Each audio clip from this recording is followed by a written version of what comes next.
Alright guys, got a new project here, a mostly complete 60s Honda S90 motorcycle.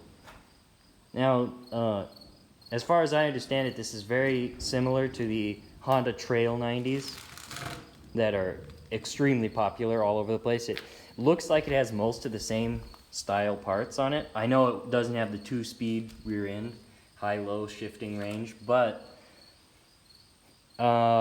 I think it's mostly the same bike. Anyway, so the story goes, my brother was at the Junkyard in town. He was looking for a bike to purchase as a potential parts bike for a 750 he's rebuilding right now, and he happened across this beautiful, mostly complete example of a Honda S90.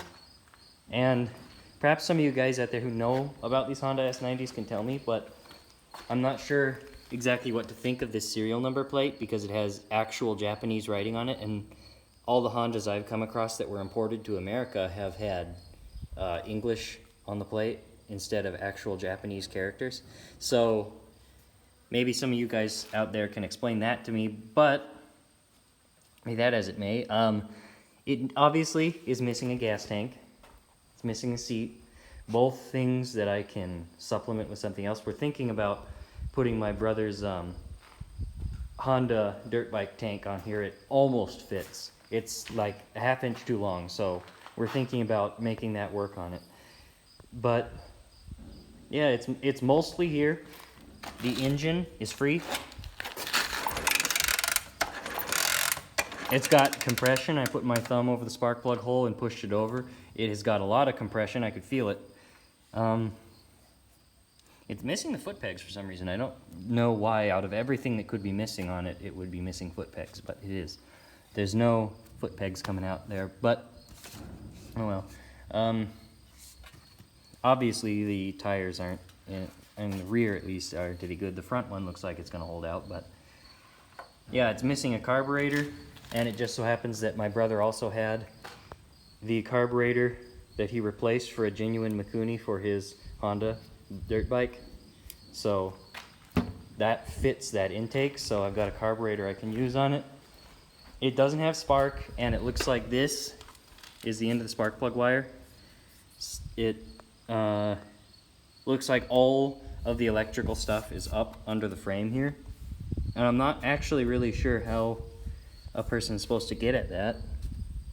I'm wondering, yeah, I don't honestly see a good way to get at that, so except for removing the engine, which would let you get up through here. But anyway, the first thing I'm probably going to do in a separate video, right now I'm just doing an overview of it, but as soon as I'm done with this, I'm probably going to take this cover off, clean the points, and see if that gives me ignition. And if not, I'm going to have to start fiddling with, like, I believe this is where the key goes. I think this is the on-off switch, the kill switch for the key. And there's some more wiring hanging out right there. Anyway, it's still got oil in it.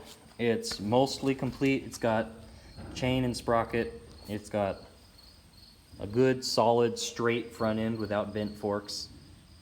It's got a speedometer, which as far as I know, might very well be functional. I haven't tested it yet. It's got a miles gauge on it, which, if the speedometer is functional, is also functional. And it's also got a good headlight. So this is going to be a fun project, and I got it for the small price of $50. $50 for this whole thing. I think I got a pretty good deal on it. You can tell me what you think in the comments if I wasted my money on something terrible. But that's about all I got for this video. I'm going to make probably a short series of getting this thing working. And thanks for watching. Make sure to like, comment, and subscribe, and stick around because there's going to be more content with this beautiful Honda S90, where I will hopefully find out what year it is also, because I don't actually know. So stick around. I'll see you next time.